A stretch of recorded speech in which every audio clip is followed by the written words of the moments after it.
নমস্কার জ্যোতিষপ্রিয় দর্শনার্থীদের জানাই আমি অ্যাস্ট্রোলজার কৃষ্ণ মণ্ডল, আমার পক্ষ থেকে সুস্বাগতম।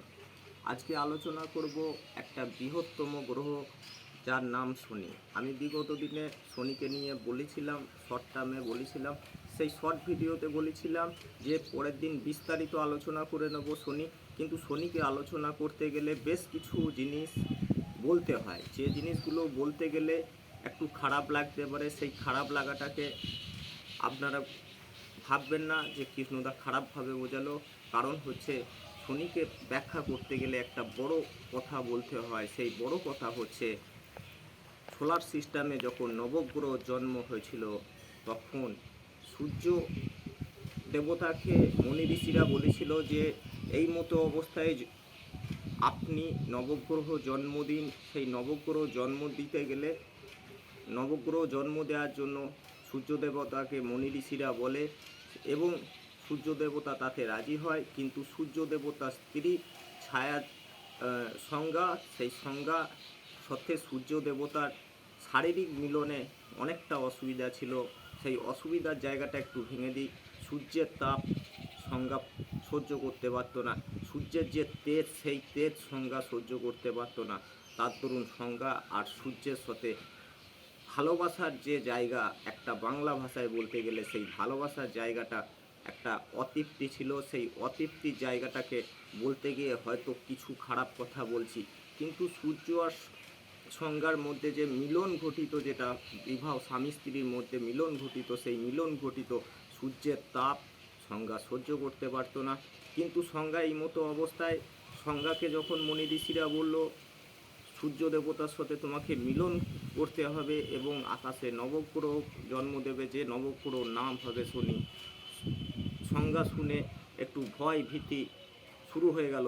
সংজ্ঞা সেই মতো অবস্থায় সূর্য দেবতাকে বলল, আমি বেশ কিছু দিনের জন্য বাপের বাড়ি যেতে চাইছি এবং বাপের বাড়ি থেকে ঘুরে এসে আমি তোমার সাথে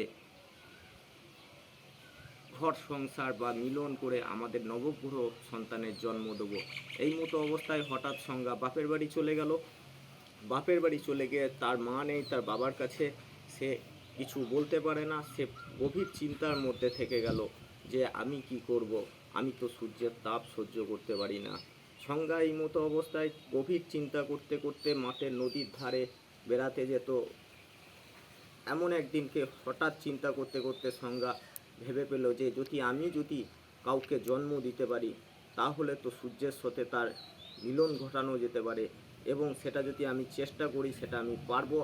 আমি সংজ্ঞা একদিন হঠাৎ এই চিন্তা করতে করতে নদীর ধারে তপস্যা করে ছায়া দেবীকে জন্ম দিল। যে ছায়া দেবী পুরো সংজ্ঞা যতটা রূপ দেখতে সেম দেখতে একজনকে জন্ম দিল, যার নাম ছায়া দেবী। এবং ছায়াকে জন্ম দেওয়ার পর সংজ্ঞা ছায়াকে বলে দিল, তোমাকে আমার হয়ে একটা কাজ করতে হবে, তার দরুন আমি জন্ম দিয়েছি। তখন ছায়া দেবীকে বলল যে তোমাকে সূর্যপুত্র হয়ে ওই রাজপ্রাসাদে ফিরে যেতে হবে এবং সূর্যের সাথে তোমাকে মিলন করতে হবে, যে মিলনের ক্ষেত্রে নবগ্রহে জন্ম দেবে শনি, সেই শনি পুত্র তোমারই হবে। কিন্তু এই কথা তুমি কোনো মতে কাউকে বলবে না। এবং ছায়াকে এরকম শিখিয়ে ছায়াকে রাজপ্রাসাদে পাঠিয়ে দিল, কারণ ছায়া আর সংজ্ঞা দুজনাই তো সেম দেখতে। সংজ্ঞাকে জন্ম দিয়েছে ছায়া, সংজ্ঞা জন্ম দিয়েছে ছায়াকে, তাই বোঝার কোনো উপায় ছিল না। এবং সূর্যের সাথে ছায়ার যে মিলন হয়, সেই মিলনের ক্ষেত্রে গিয়ে জন্ম দিল নবগ্রহে শনি। কিন্তু শনি যেদিন জন্ম দিল রাজপ্রাসাদে সমস্ত জন অপেক্ষা করছে নবগ্রহের শনির জন্মেতে। এবং সেই মতো অবস্থায় জন্মানোর পর সূর্য দেবতাকে মনি ঋষিরা খবর দিল, হে সূর্য, তুমি নবগ্রহের জন্ম দিয়েছো, তোমার সন্তানকে তুমি দেখতে এসো। রাজপ্রাসাদ থেকে ছুটে সংজ্ঞার ঘর ভেবে ছায়ার ঘরে সূর্য দেবতা প্রবেশ করার পর সূর্য দেবতা বলে, কই আমার সন্তান? যখন সন্তানকে দেখা, না আমার এ সন্তান হতে পারে না, এ সন্তান কি করে আমার হতে পারে, কারণ কি না শনি কালো, আমি এত উজ্জ্বল, আমার এত উজ্জ্বল সন্তান, বাকি সন্তানরা এ কালো কি করে হতে পারে? তখন সূর্য দেবতা কোনো মতে শনিকে তার নিজের পুত্র মান্যতা দেয় না, বলে যে না, এ সন্তানকে আমি তেজ্য পুত্র করব, এ সন্তানকে আমি মানি না। যখন মানি না, এই কথা বলল। তখন ছায়াদেবী বলল, কেন স্বামী, তুমি এরম কথা কেন বলছো?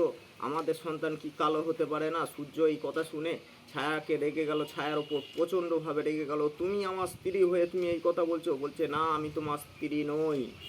তখন ছায়া বলল, তোমার স্ত্রী অন্যজন, কিন্তু তোমার স্ত্রীর রূপ আমি, তোমার স্ত্রী আমাকে জন্ম দিয়েছে, আমার নাম ছায়া।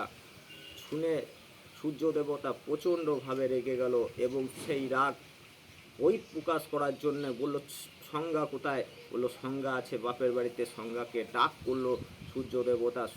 সূর্য দেবতা ডাক করার পর সংজ্ঞাকে সূর্য দেবতা জিজ্ঞাসা করলো, এই এ কি বলছে? তুমি একে কি জন্ম দিয়ে আমার সাথে মিলন ঘটিয়েছ এবং সেই পুত্র সন্তান কি শনি? সংজ্ঞা তখন স্বীকার করে যে, হ্যাঁ স্বামী, আমি তোমার তাপ সহ্য করতে পারি না, মিলনের ক্ষেত্রে তোমার আমার মধ্যে অনেক সমস্যা হয়, তার দরুন আমি ছায়াকে তোমার ভালোর জন্য, তোমার পুত্র সন্তানের জন্য ছায়াকে পাঠিয়েছিলাম এবং নবগ্রহের জন্ম দিয়েছিলাম। সূর্য প্রচণ্ডভাবে রাগ অভিমান দেখিয়েও বাড়ি থেকে, রাজপ্রাসাদ থেকে বার করে দিল শনি এবং ছায়াকে। আস্তে আস্তে শনি বড় হলো, ছায়া তাকে বড় করলো এবং বড় করার সাথে সাথে শনি যখন জানতে পারলো আমার পিতা আমাকে সামাজিক স্বীকৃতি দেয়নি, আমাকে রাজপ্রাসাদ থেকে বার করে দিয়েছে, তখন শনি কী করতে লাগলো? শনি তপস্যা করতে লাগলো। মুনি ঋষিরা বলল, তুমি যদি তপস্যা করতে পারো, তুমি নবগ্রহ, তুমি যদি তপস্যা করতে পারো, এই পৃথিবীতে সবথেকে বেশি ক্ষমতা তোমার থাকবে। তখন মুনি ঋষিদের কথা মতো শনি তপস্যা করতে লাগলো, কিন্তু শনি মন থেকে তপস্যা করেছিল ব্রহ্মা বিষ্ণু মহেশ্বর। কিন্তু এই তপস্যা ক্ষেত্রে বিভিন্ন পার্ট আছে, যে পার্টগুলো আমি এই ভিডিওতে আলোচনা করব না, পরের ভিডিওতে আলোচনা করব। সংক্ষেপে বলছি, যখন শনি ব্রহ্মাকে তপস্যা করছে, বলছে, হে ব্রহ্মা তুমি আমায় শক্তি দাও, হে বিষ্ণু তুমি আমায় শক্তি দাও, হে মহেশ্বর তুমি আমাকে শক্তি দাও। এই তিনটেকে একসাথে ডাকছিল। যখন বিষ্ণু ওর কাছে আসছে তখন দেখা যাচ্ছে ব্রহ্মা আসছে না, ব্রহ্মা আসছে তো মহেশ্বর আসছে না। এই সাবজেক্ট চলছিল, কিন্তু আলটিমেট দিনের শেষে এই তপস্যা করতে করতে একদিন তিনজনারই যে তপস্যা, সেই তপস্যা স্বয়ং মহাদেবের আশীর্বাদ শনির ওপর পড়ে গেল এবং ব্রহ্মার আশীর্বাদ শনির ওপর পড়ে গেল এবং বিষ্ণুর আশীর্বাদ এই শনি দেবতার ওপর পড়ে গেল। তিন শক্তি বৃদ্ধি পেয়ে গেল এবং শনি প্রথম তার কী করলো? তার ছায়া দেবী, যিনি অরিজিনাল মাতৃগর্ভে, যার গর্ভে শনি জন্ম নিয়েছে, তখন শক্তি পাওয়ার পর প্রথম বলল, মা, আমি তোমার ওপর ক্ষুব্ধ, আমি তোমার উপর রাগ অভিমান সব কিছু আমার আছে, তাই আমি সততার সাথে কাজ করব, সততার পথে চলব। কিন্তু তুমি অন্যায় করেছো, তুমি আমার সাথে বেইমানি করেছো, আমার পিতার সাথে বেইমানি করেছো, এই পৃথিবীতে বেঁচে থাকা তোমার কোনো অধিকার নেই। তখন বলল, কি বলছো বাবা? বলছে, হ্যাঁ মা, আমি সততার সাথে এই জগৎকে চালাবো। যে অন্যায় করবে, অন্যায়ের ক্ষতি শিকার, তাকে মানতে হবে, আমি তাকে সাজা দেবো, সেটা যেই হোক। তুমি আমার গর্ভধারিণী মা হলেও তুমি অন্যায়ভাবে আমাকে জন্ম দিয়েছ, তার দরুন প্রথম মৃত্যুদণ্ড ছায়াকি শনিদেব দেয়। যার মাতৃগর্ভে থেকে, যে গর্ভে থেকে শনিদেব জন্ম নিয়েছে, সে তাকেই প্রথম মৃত্যুদণ্ড দিয়েছিল শনি। অতএব শনি নিয়ে বিস্তারিত আলোচনা করে দিলাম, হয়তো একটা আধটা সংক্ষেপে করলাম। শনি নিয়ে বলতে গেলে সারা রাত বলতে হবে, সারা রাত ভিডিও করতে হবে, তবে হয়তো শনির ব্যাখ্যা। কিন্তু এই শনি নিয়েই আমি প্রোগ্রামে 2.5 ঘন্টা বলার পর তারপরে আমি একটা জায়গা থেকে, হাওড়ার, সেখান থেকে আমি পুরস্কৃত হয়েছিলাম। আজও এখানে শনি নিয়ে ছাদের ওপরে খোলা হাওয়া, আকাশে মেঘলা, এই মতো অবস্থায় শনি নিয়ে আলোচনা করলাম। কারণ শনির যেদিন জন্ম হয়েছিল সেই দিনও আকাশে এরকম মেঘলা ছিল, এরকম হাওয়া বইছিল। হঠাৎ করে আমি সুযোগটা পেয়ে গেলাম, যেহেতু আমি শনি নিয়ে আলোচনা করব বলেছি, এরকম শনির মতো একটা আবহাওয়াতে শনির মতো আলোচনা। যদি আলোচনাটা ভালো লেগে থাকে আপনারা লাইক করবেন, আপনারা শেয়ার করবেন। তাই ধর্মের পথ নয়, অধর্মের পথ নয়, সততার পথ বেছে নিতে হবে মানুষকে। এই সততার পথে আপনি যদি এগিয়ে চলেন, শনি আপনার সাথ দেবে। ন্যাটাল চ্যাটে যাই থাক না কেন শনি, যদি আপনার শনি ন্যাটাল চ্যাটে বক্র গতিতে আছে, অষ্টম স্থান আছে, অষ্টম স্থান থেকে কি বোঝায়?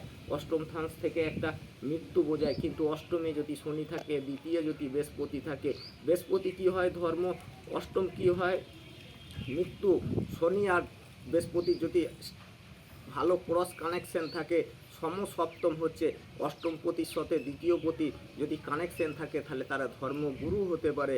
অতএব কোনো জায়গা ভয় পাওয়ার কিছু নেই। যেমন বড় বড় দেখবেন পণ্ডিতদের, তাদের ধর্মকর্মযোগ আছে, সেটা অষ্টম ভাব থেকেই। অষ্টমে শনি, অষ্টমে কেতু, এই সমস্ত অষ্টমে বৃহস্পতি থাকলে তবেই সে ডব্লিউবিএসএস অফিসার হতে পারে, আইপিএস অফিসার হতে পারে।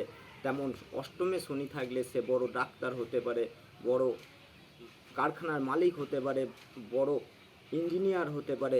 অষ্টমে কেতু থাকলেও সেম পজিশন। অষ্টমে কেতু টিচিং প্রফেশনকে বেছে দেয়। দেখা যাচ্ছে সে বড় বড় নার্সিংহোমের মালিকদের দেখা যাচ্ছে ন্যাটাল চাল খুঁজলে দেখা যাবে তাদের অষ্টমে কেতু আছে, অষ্টমে শনি আছে। তাই শনি নিয়ে কোনো ভয় পাওয়ার কারণ নেই। শনি হচ্ছে সততার প্রতীক। শনি নিয়ে অনেক বলা যায়, কিন্তু আমি বেশি বলছি না। যদি আপনার জন্মছকে শনি পজিশন দেখতে চান, আমি কৃষ্ণ মণ্ডল, আমার সাথে যোগাযোগ করুন, কিংবা অন্য কোনো অ্যাস্ট্রোলজারের সাথে যোগাযোগ করে দেখে নিন আপনার শনি কীরকম অবস্থায় আছে। মনে রাখবেন, যদি শনি আপনার ভালো থাকে তাহলে আপনাকে হয়তো একটু লেখে দেবে, কিন্তু সততার সাথে দেবে। যেটা দেবে শনি কিন্তু দিয়ে কেড়ে নেয় না, এটা মনে রাখবেন। হয়তো ফাঁকা ফাঁকা গলায় অনেকজন অনেক কিছু বলতে পারে, কিন্তু শনি যদি দিয়ে থাকে, সেটা শনি আপনার কাছ থেকে কাড়বে না। সকলে ভালো থাকবেন এই কামনা করে আমি আমার কথা শনির পূর্ব এখানেই শেষ করলাম। সুস্বাগতম।